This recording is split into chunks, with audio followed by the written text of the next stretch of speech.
今日同大家分享公屋2到3人單位間房設計。單位實用面積234尺，間咗2個房間。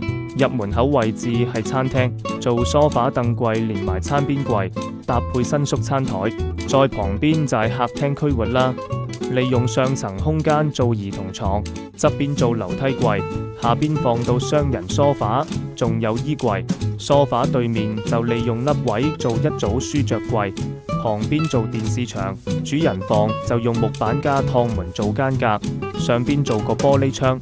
房間內就做4車地台床連床頭衣櫃，廚房就正常做 L 型地櫃加吊櫃，仲有洗衣機位。廁所門口記得做櫃包住雪櫃，廁所門就做 PD 門，房內就做洗手櫃加智能鏡櫃啦。大家對個個單位裝修有咩想法呢？歡迎 PM 我了解詳細報價。